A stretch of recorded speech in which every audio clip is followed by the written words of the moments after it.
Hello everyone, welcome back to my channel. Guys, ये GS 3 का paper है जिसके शुरू के कुछ क्वेश्चंस मैं आपके साथ डिस्कस करूंगा। Explain the significance of cyber security in digital age. अब ये 50 वर्ड्स का है, इसमें कोशिश करना आप लोग पॉइंट में आंसर करके आना। अगला क्वेश्चन है, what are the key indicators of inclusive growth और important sources of particulate matter. तो इसके ऊपर देखते हैं गाइस कैसे हम आंसर लिख सकते हैं। मैं लाइव आप लोग को कुछ आंसर लिख के दिखाऊंगा। सपोज दैट पहला ही क्वेश्चन है आपका जो था significance of cyber security in digital age.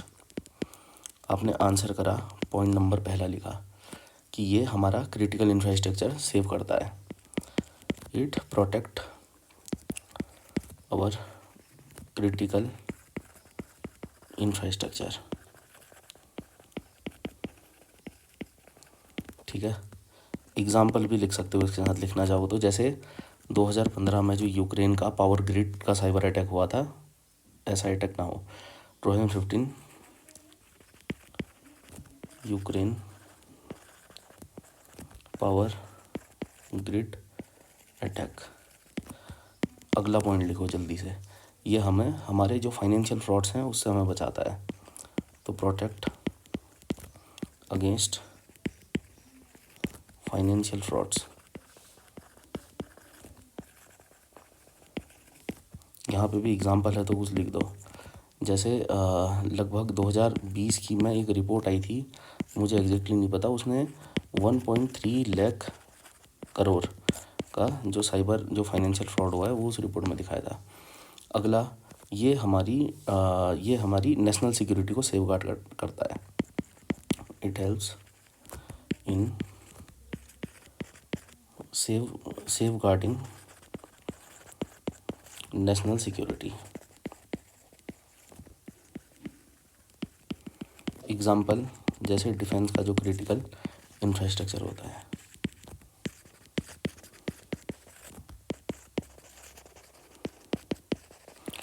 Guys, इसमें राइटिंग सही बन नहीं पा रही मुझसे आईपैड में, तो समझते रहना इसे। उसके बाद हेल्प, ये हमें पब्लिक ट्रस्ट भी तो इंक्रीज़ करने में हेल्प करता है। तो help in increasing public trust. Example, जैसे आधार में जो ये जैसे UIDAI है, UIDAI की जो भी रोबस्ट इंक्रिप्शन कोड है, इंक्रिप्शन जैसे इन्होंने करा है। उसके बाद ये हमें रैंसमवेयर और जो मालवेयर जो अटैक होते हैं उनसे बचाता है। तो help against ransomware and malware. Example, जैसे WannaCry जो अटैक हुआ था, ransomware attack, WANNACRY WannaCry attack 2017। ठीक है, तो इस तरीके से मेरे इसमें 6 पॉइंट बन गए। अब इसमें आप वो भी कर सकते हो चेक वर्ड लिमिट, वो भी एक्सीड नहीं होगी।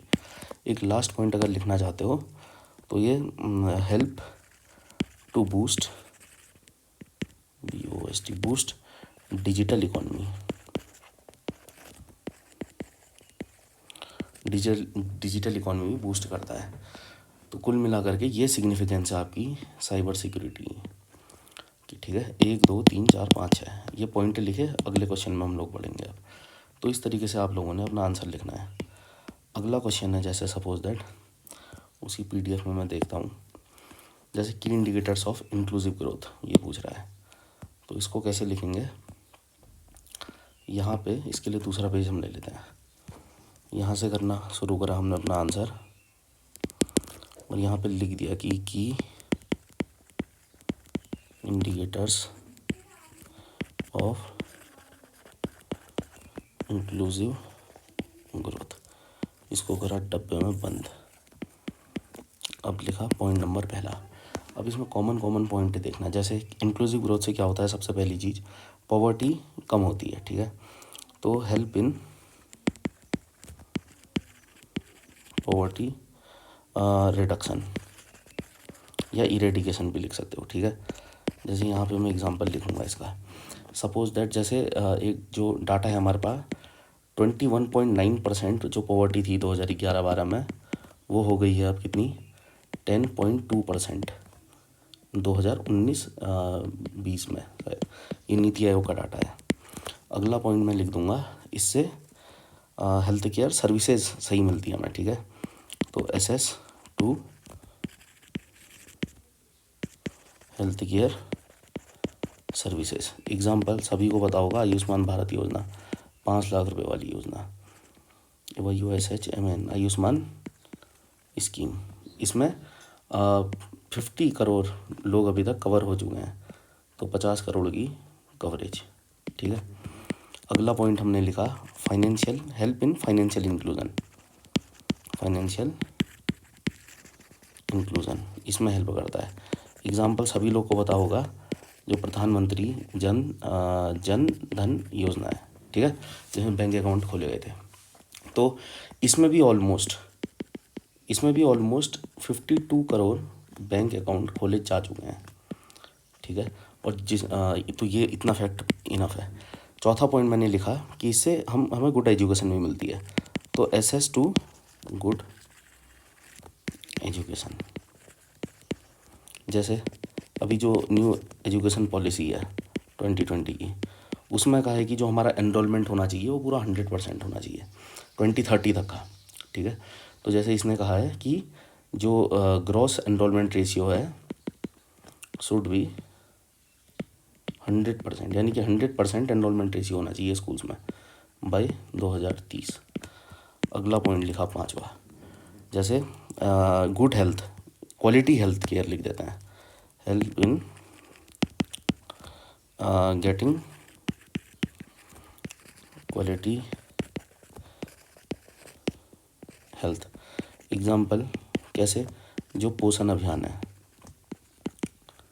पोषण अभियान, ठीक है ना। जैसे जो बाल विकास विभाग वालों के पास और भी स्कीम्स होती हैं वो भी लिख सकते हो आप। उसके बाद अगला पॉइंट फिर लिख लो कि वनरेबल सेक्शंस का इससे अपलिफ्टमेंट भी तो हुआ है, तो help in upliftment of vulnerable sections, ठीक है। एग्जाम्पल जैसे वनरेबल सेक्शन जो भी होते हैं, CST वुमेन, जैसे स्टैंड अप इंडिया स्कीम ही लिख लेना, स्टैंड अप इंडिया स्कीम। इसमें क्या हुआ है, तो इसमें 1 लाख का लोन लगभग मिलता है टू SC ST और वुमेन, ठीक है।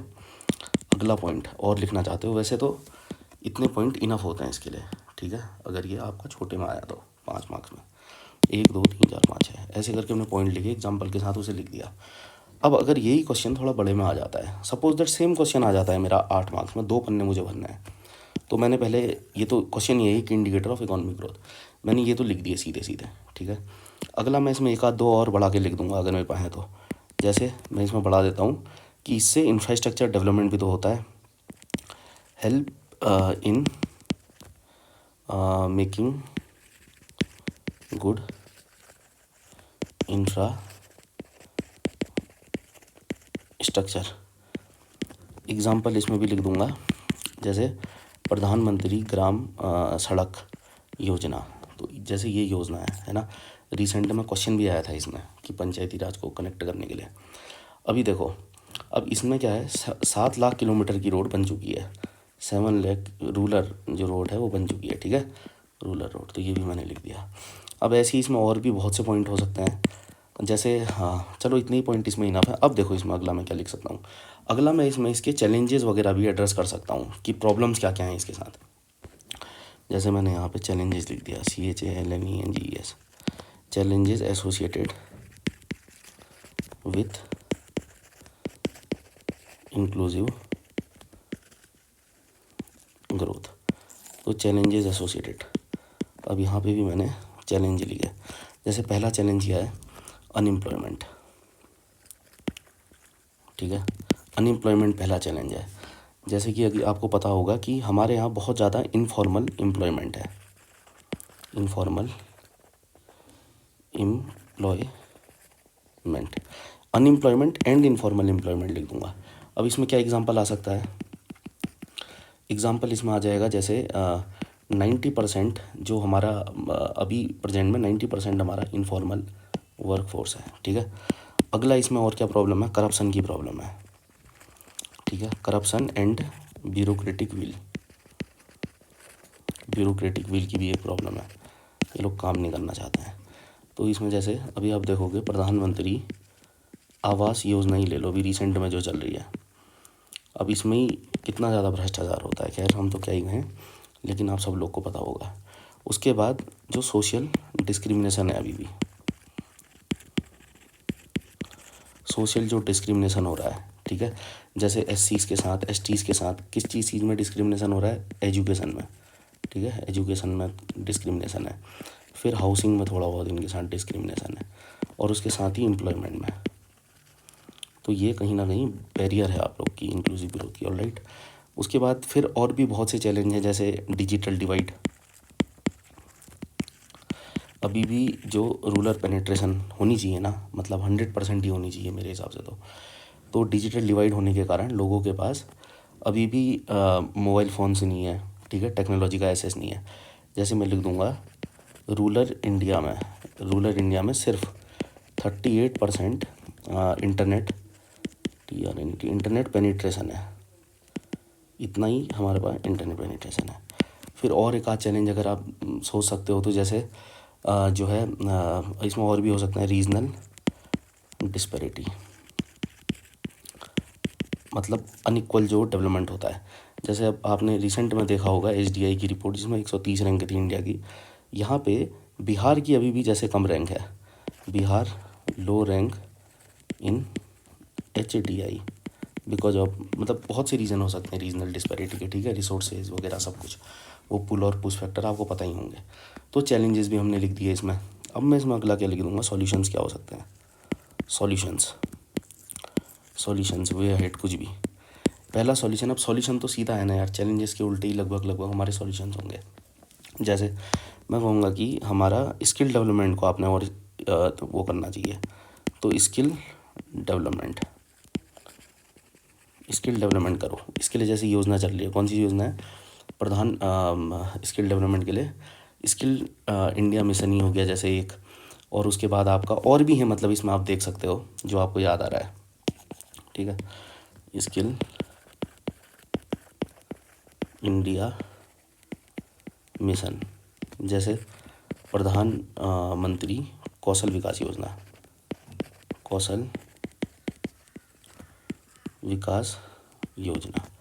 ठीक है। अगला सॉल्यूशन इसका क्या लिख सकते हैं हम, कि आप इनकम जनरेट करो, यानी कि एम्प्लॉयमेंट एंड इनकम जनरेशन। कैसे होगा ये, इनकम आप जनरेट करो। जैसे एक तो है कि प्रधानमंत्री का जो एम्प्लॉयमेंट जनरेशन प्रोग्राम है,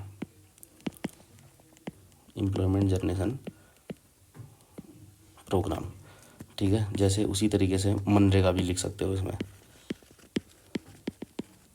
मनरेगा। फिर और क्या कर सकते हैं हम इसमें, हेल्थ केयर का अच्छा एसेस दो, वो मैंने हालांकि पहले भी बात कर ली है। फिर कुछ वेलफेयर स्कीम्स को और इंक्रीज़ कर सकते हैं, वेलफेयर स्कीम्स एग्जाम्पल जैसे पीएम किसान है,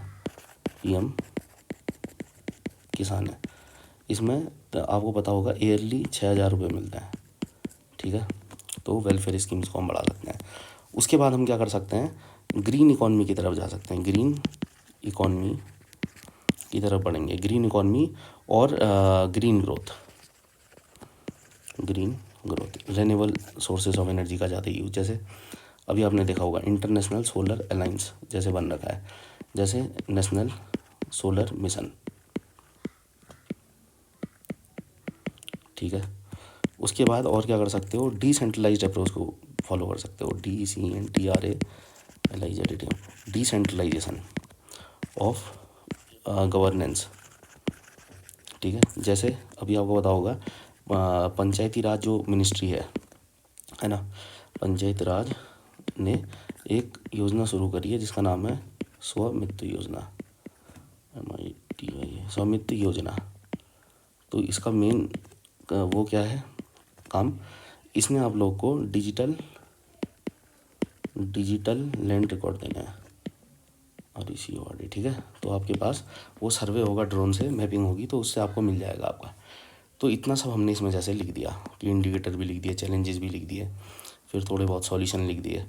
अब कोशिश करना अगर थोड़ा केस स्टडी वगैरह हो, जैसे केस स्टडी के लिए अलग से वो डाल देना, ठीक है। मतलब इंक्लूसिव डेवलपमेंट वही तो हुआ, इंक्लूसिव ग्रोथ, सबका सबका साथ सबका विकास। तो इसमें केस स्टडी जैसे एक आपने बताओगे एनजीओ भी है, सेल्फ हेल्प ग्रुप भी है केरला में, एक कुदुम्बश्री, KUDUMBASHRE, कुदुम्बश्री, जो ये SSG या फिर जो एनजीओ है केरला का, ठीक है। इस एनजीओ का एक्चुअल में काम क्या है, पॉवर्टी कम करना और इनकम जनरेट करना, एम्प्लॉयमेंट के लिए काम करता है कुल मिला के। तो लिख देना कि एम्प्लॉयमेंट, या फिर सेंटेंस बना के लिख देना कि इसमें अभी तक का 45 लाख वुमेन को, ठीक है, का इनकम जनरेशन हुआ है। 45 lakh women income generation public employment generation हुआ है इससे, ठीक है। उसी तरीके से और भी जैसे आप लिख सकते हो इसमें, जैसे सेवा एनजीओ है गुजरात का, सेवा एनजीओ गुजरात का, तो इसमें भी हम लोगों ने क्या करा है, वही मतलब एम्प्लॉयमेंट जनरेशन के लिए काम किया है। तो इसी तरीके से जैसे एस्पायरेशनल डिस्ट्रिक्ट प्रोग्राम है, एस्पायरेशनल डिस्ट्रिक्ट प्रोग्राम, ये नीति आयोग के द्वारा है, ये नीति आयोग का एक इनिशिएटिव है। और इसमें क्या हुआ है, 112 जो बैकवर्ड डिस्ट्रिक्ट हैं, बिल्कुल रिमोट जो एरियाज़ हैं, बैकवर्ड डिस्ट्रिक्ट में का ओवरऑल डेवलपमेंट करना है, ओवरऑल डेवलपमेंट। तो इसी में क्या हुआ है, जैसे दंतेवाड़ा है जो डिस्ट्रिक्ट छत्तीसगढ़ का, एक दंतेवाड़ा जो है छत्तीसगढ़ में, यहाँ पे लिटरेसी इंक्रीज हुई है, ठीक है। केस स्टडी लिखी, उसके बाद अपना कंक्लूजन यहाँ पे डाल दो। जैसे लिख सकते हो कि इंक्लूसिव, कुछ भी छोटा सा जो समझ में आ रहा है, inclusive growth is the corner stone of a just equitable keywords and sustainable society, ठीक है ना। फिर वही कि it's aim is of development of all and development in all aspects, development in all. Guys इसमें मेरे से थोड़ा लिखा नहीं जा रहा है स्क्रीन में, तो राइटिंग ऐसी जा रही है, थोड़ा सा देख लेना, ठीक है ना। तो ये लिख देना खाली, ठीक है। और हेंस इसने बहुत ज़्यादा इंक्रीज ये वो किया है जो मैंने बताया। तो अब देखो ये आपका आंसर हो गया। अगर छोटे में आता है तो आपने इतना लिखा, ठीक है। अगर थोड़ा बड़ा क्वेश्चन आ जाता है इसी में से, तो 2 पन्ने भरने लायक तक का तुम्हारे पास इतना कंटेंट बहुत है। फिर यहाँ पे इंट्रो भी लिख देना अगर 8 या 10 नंबर में आ गया, कि जैसे inclusive growth connotes to the development of all and development in all aspects. या तो ये लिख दो जैसे, या एक जो वर्ल्ड बैंक की जो डेफिनेशन है, जो कहती है कि inclusive growth is the pace and pattern of growth, मतलब बता दे रहा हूँ मैं आपको, that allow people to contribute and to benefit from economic growth, ठीक है। या वर्ल्ड उसकी लिख लो, या सिंपल सी डेफिनेशन लिख लो, कुछ भी लिख लो, कहने का मतलब है। तो इस तरीके से गाइस आप लोगों ने आंसर करना पड़ेगा अपने वहाँ पे जो क्वेश्चंस आपसे पूछे जाएंगे उसको। उसी तरीके से अगर हम इसमें और भी क्वेश्चंस देखें कि जैसे important sources of particulate matter. अब मैं इसको लिखूंगा तो नहीं, लेकिन इसके बारे में थोड़ा बहुत ऐसे ही डिस्कस कर लूँगा। देखो पार्टिकुलेट मैटर है, ये कहाँ कहाँ से निकल सकता है, बड़े बड़े सोर्सेज देखो। एक तो पहला लिख देना, जैसे व्हीकल से जो एमिशन हो रहा है, ठीक है, गाड़ियों से, ठीक है ना, जैसे दिल्ली में, तो वहाँ से निकलता है PM 2.5। दूसरा कहाँ से निकलेगा, पहला व्हीकल से निकल गया, दूसरा कहाँ से निकलेगा, इंडस्ट्री से निकलेगा, जैसे जो थर्मल पावर प्लांट होते हैं वहाँ से निकलेगा। तीसरा कहाँ से निकलेगा, कंस्ट्रक्शन की जो साइट्स होती हैं, ठीक है, वहाँ जो डस्ट वस्ट होती है उसमें ये होता है ये, ठीक है। चौथा कहाँ से निकलेगा, अगर आप बायोमास को बर्न करोगे, ठीक है। फिर हाउस होल्ड, घर के अंदर से भी जो कुकिंग वुकिंग हम करते हैं उससे भी निकलता है। फिर माइनिंग एक्टिविटीज़ से भी निकलता होगा। उसके बाद किसी भी चीज़ को आप बर्न करते हो, वही इंक्रीनेशन वाली जो प्रोसेस है उसमें भी निकलेगा, ठीक है। फिर केमिकल रिएक्शन करोगे तो भी निकलेगा। जैसे अगर आप अमोनिया जो होता है ना, वो रिएक्ट करता है, ठीक है, उससे PM2.5 वगैरह वगैरह निकलता है। ऑलराइट, तो इस तरीके से आप लोगों ने इसके आंसर करने पड़ेंगे गाइस। होप सो आप लोग को ये सही लगा होगा। Thank you lot. इससे पहले भी मैंने वीडियोस बनाई हुई है, इसके बारे में आप देख सकते हैं आंसर कैसे लिखते हैं को लेकर।